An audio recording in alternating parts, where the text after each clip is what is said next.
بزرگ تھے، ساتھی فوت ہو گئے، تو ان کا بیٹا PIA میں کیپٹن تھا، جہاز اڑاتا تھا. تو انہوں نے کہا بیٹا نماز پڑھ لیا کر. کہا ابا فرصت نہیں ملتی، بہت کام ہوتا. کہا اچھا چلو نماز کے وقت ایک آدمی کو دعوت دے دیا کر، 5 نمازیں ہیں، 5 دفعہ دعوت دے دیا کر. وہ کہنے لگا میں دعوت دوں؟ خود تو میں پڑھتا نہیں، دوسرے کو کیسے دعوت دوں؟ کہا بیٹا ایک تو میری مان لے، نماز کا انکار کیا ہے تو یہ تو مان لے کہ چلو کسی کو کہہ دیا کر کہ بھائی نماز پڑھا کرو. کہ چلو یہ تو آسان ہے، میں کہہ دوں گا. تو اس نے اپنے ابا کی بات مان لی، ہر نماز پہ 1-2 کو کہہ دیتا بھائی نماز پڑھا کرو. اس کے والد فوج میں جرنیل تھے، یہ کیپٹن تھا، دونوں کی ملاقات نہیں ہوئی. 6 مہینے بعد باپ بیٹا کی ملاقات ہوئی تو دیکھا تو کپتان صاحب کی داڑھی بھی اور ماتھے پہ محراب بھی. انہوں نے کہا بیٹا یہ کیا ہوا؟ کہا آپ نے مجھے پھنسا دیا. وہ جب میں لوگوں کو کہتا رہا تو میرے اپنے اوپر اثر ہونا شروع ہو گیا کہ میں اپنے آپ کو ملامت کرنے لگا کہ اوروں کو تو کہہ رہا ہے، خود تو پڑھتا نہیں. کہ اس نے مجھے کھڑا کیا اور میں نماز پہ آیا.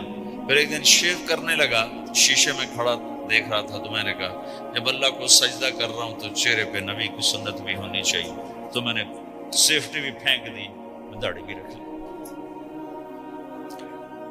تو تبلیغ کا کام کرتے رہنا، ہم فرشتے نہیں بن سکتے. ایک دفعہ ایک آدمی نے میرے اوپر بڑی چڑھائی کہ تم تبلیغ والے منافق ہو، کہتے کچھ ہو کرتے کچھ ہو، تمہارے قول اور فعل میں بہت فرق ہے. جب ان کا غصہ اتر گیا تو میں نے ان سے کہا بھائی 100 نمبر تو اللہ نے بھی نہیں مانگے، آپ کیوں مانگتے ہو؟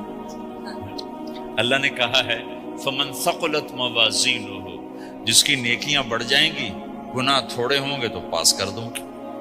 تو 100 نمبر تو اللہ نے بھی نہیں کہا کہ ایک گناہ تیرے کھاتے میں نہیں ہونا چاہیے. 100/100 نمبر لے گا تو جنت دوں گا، نہیں تو ریپٹ مار کے جہنم میں ڈالوں گا. تو 100 نمبر تو اللہ بھی نہیں مانگتا. اسے پتا ہے میرا بندہ کمزور ہے، کبھی گناہ کرے گا کبھی نیکی کرے گا. تو وہ کہتا ہے جس کے پاس 51 نیکیاں ہوئیں اور 50 گناہ ہوئے تولوں گا تو 51 جھک جائیں گے نا، 50 معاف. مثال دے رہا ہوں، ہمارے علاقے میں ایک ذمہ دار تھے، وہ ذکر بھی بہت کرتے تھے، گالیاں بھی بہت دیتے. ادھر سبحان اللہ تیرے فلانے، الحمدللہ کے ساتھ ایک پھکڑ تولتے تھے. ساری زندگی وہ ایسا ہی کرتے رہے.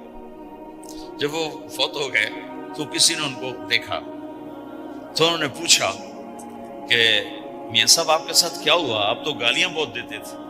خود انہوں نے پوچھ رہا ہے آپ تو گالیاں بہت دیتے تھے، تو آپ کے ساتھ کیا ہوا؟ کہ اللہ تعالیٰ نے میرے ذکر اور میری گالیوں کو تولا تو میرا ذکر بڑھ گیا تو میری بخشش ہو گئی. اللہ نے بھی کاؤنٹنگ رکھی ہے، پرفیکشن مانگی ہی نہیں. اگر اللہ پرفیکشن مانگتا تو پھر آپ کہتے تم کرتے کچھ ہو کہتے کچھ ہو. اگر میں کہتا صحیح ہوں تو ایک نیکی تو کر رہا ہوں، اور کرتا نہیں ہوں تو ایک گناہ کر رہا ہوں. کیا پتا میرا رب میرے کہنے کے تو فعل میرے نہ کرنے کو معاف کر دے. بس ایک صورت میں ہے کام خطرناک کہ اگر میں اس کہنے سننے کو اپنی دنیا بنانے کا ذریعہ بنا لوں پھر خطرناک ہے. تأمرون الناس بالبر وتنسون انفسکم وانتم تتلون الکتاب، وہ یہ آیت. لیکن اگر میرے اندر اخلاص ہے تو پھر میں انسان ہوں، کبھی اچھا کروں گا کبھی برا کروں گا، لیکن میرے ذمہ صدا لگانا ہے. تو بھائیو اس تبلیغ کے کام کو کرتے رہنا. اس سے ایمان بنتا ہے، ایمان سے دین وجود میں آتا ہے. دین کے 2 حصے ہیں، ایک عبادات ہے جس میں نماز سب سے اہم ہے. پھیری پہ ہو گھر پہ ہو نماز نہ چھوڑو. رمضان کے روزے ہیں، اللہ پھر رزق زیادہ دے دے، حج کرو، زکوٰۃ دو. لیکن عبادات بڑی محدود ہیں اور اس میں کثرت اللہ نے مطالبہ بھی نہیں کیا، بلکہ اللہ تعالیٰ نے اس میں اعتدال ہی کو پسند فرمایا ہے. اللہ تعالیٰ نے ہمارے نبی لمبی لمبی نمازیں پڑھتے تھے تو اللہ تعالیٰ نے روک دیا کہ ما انزلنا علیک القرآن لتشقی، میرے نبی میں نے تمہیں قرآن اس لیے نہیں دیا کہ تو لمبی لمبی نمازیں پڑھ کے تھکتا رہے، درمیان نہ چل، درمیان نہ چل۔ اللہ کے نبی نے تبلیغ میں زیادہ زور دکھایا تو اللہ نے اس پر بھی کہا فلا تذهب نفسك علیہم حسرات، اتنا غم نہ کیا کر کے تو خود ہی ہلاک ہو جائے، مات نہیں، ایسا نہ کر۔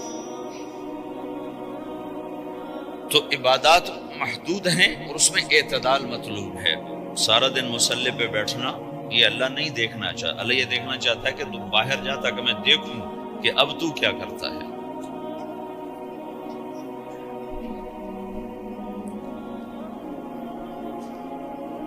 دوسرا حصہ اس کا اخلاقیات ہے، آپس کی معاشرت ہے۔ دین جو اثر انداز ہوتا ہے وہ معاشرت سے اثر انداز ہوتا ہے، عبادت سے نہیں، عبادات سے نہیں۔ عبادت تو مسجد کے اندر ہے یا مصلی پر گھر کے اندر ہے، روزہ اندر کی چیز ہے، حج بیت اللہ میں ہے، زکوٰۃ مسلمان کو دی جاتی ہے۔ تو دنیا میں دین پھیلنے کے لیے اور اپنوں کو دین کے قریب کرنے کے لیے جو سب سے بڑا عمل ہے وہ بھائیو اچھے اخلاق ہے۔ یہ دوسرا حصہ میں آج بیان کرنا چاہتا ہوں۔ اللہ کے نبی نے فرمایا ایو عرل اسلام اوثق، مجھے بتاؤ اسلام کا سب سے مضبوط عمل کیا ہے؟ تو صحابہ نے کہا الجہاد، یا رسول اللہ جہاد۔ اسلام کا سب سے مضبوط عمل کیا ہے؟ صحابہ نے کہا جہاد۔ تو آپ نے کہا وحسن وما هو به، ہاں ہاں جہاد بہت اچھا عمل ہے لیکن سب سے بڑا عمل نہیں ہے، سب سے مضبوط عمل نہیں ہے۔ انہوں نے کہا جی الصلاۃ، نماز۔ تو آپ نے کہا ہاں وحسنۃ وما هي بها، نماز بھی بہت اچھی چیز ہے لیکن وہ نہیں جو میں پوچھ رہا ہوں، سب سے اعلیٰ، سب سے اوپر، سب سے مضبوط نہیں۔ انہوں نے کہا جی الحج، حج۔ تو آپ نے کہا حج بھی بہت اچھا عمل ہے لیکن وہ نہیں جو میں نے پوچھا ہے۔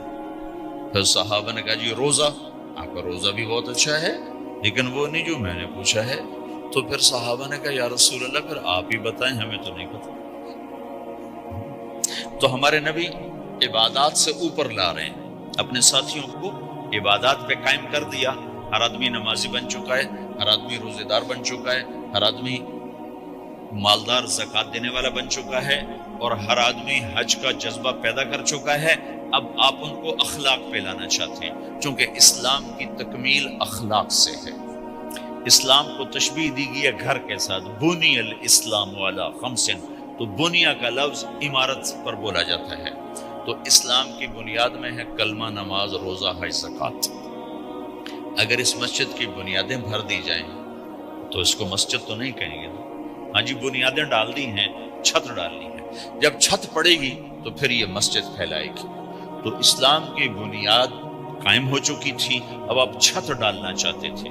چھت کیا ہے؟ وہ اچھے اخلاق ہیں، تو اب آپ ان کو اوپر لا رہے ہیں، اوپر لا رہے ہیں۔ تو آپ نے جب پوچھا تو انہوں نے وہی کہا جو انہوں نے ابھی سیکھا تھا، نماز، روزہ، جہاد، حج، لیکن آپ نے سب کی نفی کر دی، نہیں یہ بھی نہیں، یہ بھی نہیں، یہ بھی نہیں، یہ بھی نہیں۔ اچھا یا رسول اللہ آپ بتائیں۔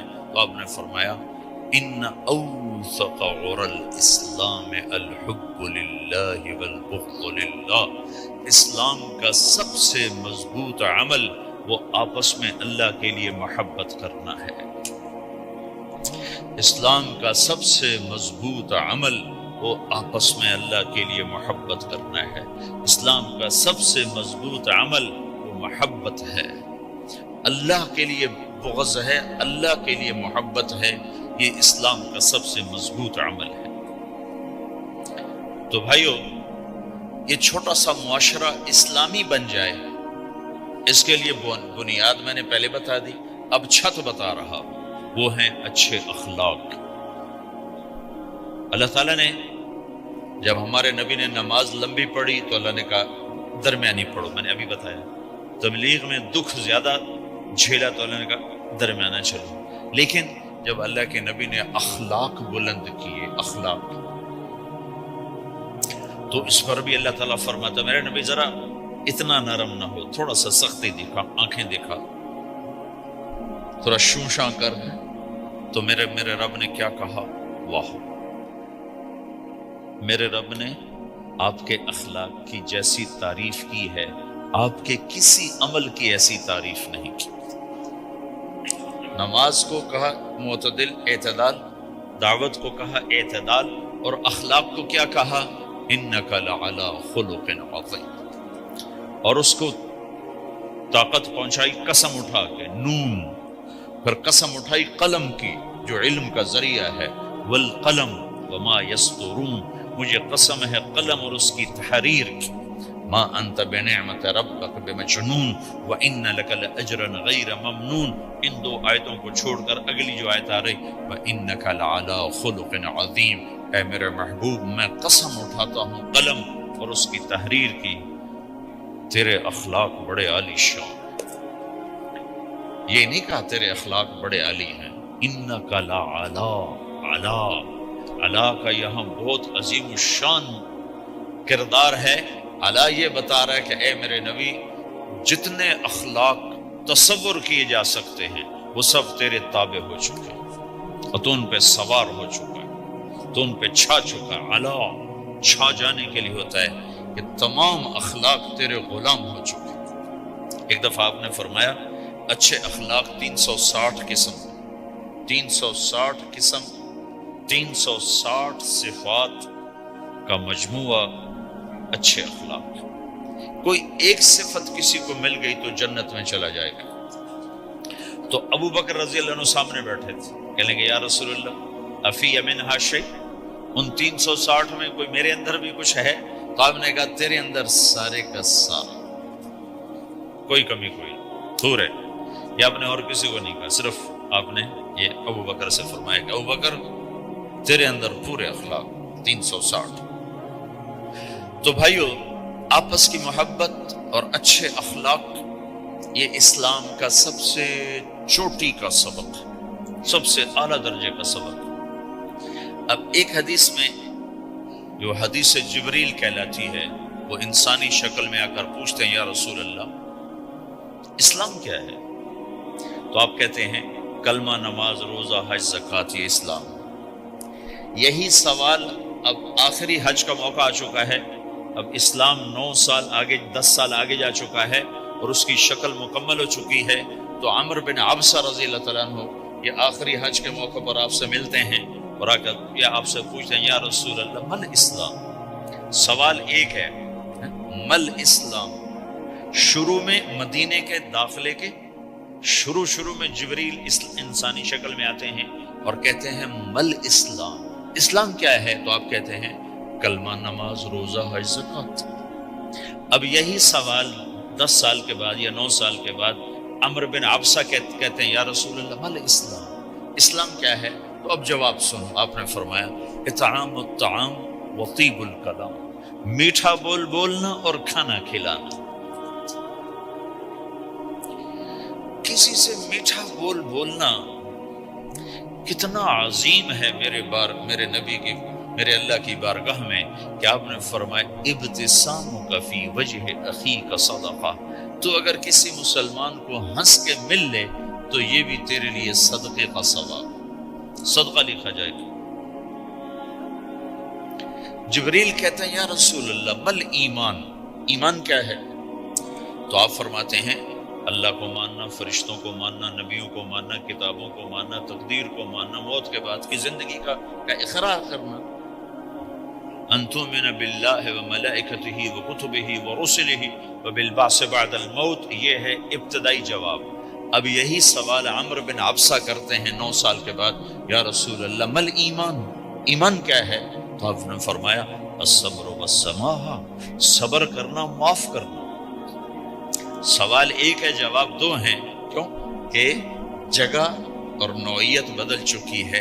ابتدائے اسلام ہے تو عبادات بتائی جا رہی ہیں، انتہائی اسلام ہے تو اخلاق بتائے جا رہے ہیں. کہ اے عمر، ایمان کیا ہے؟ صبر کرنا، معاف کرنا، صبر کرنا، معاف کرنا.